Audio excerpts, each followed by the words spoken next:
Santiago 3 verse 2, ang sinasabi pa ng Biblia, tayong lahat ay nagkakamali sa iba't ibang paraan.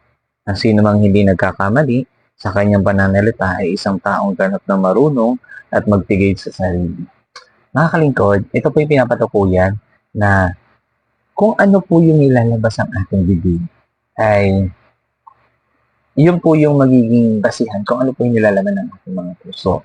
Kaya minsan po mapapansin niyo po, may mga tao talaga na kung ano-ano na lang ang lumalabas sa kanilang bibig na talaga namang bastos, kayabangan, at puro mga salitang hindi maganda sa paningin.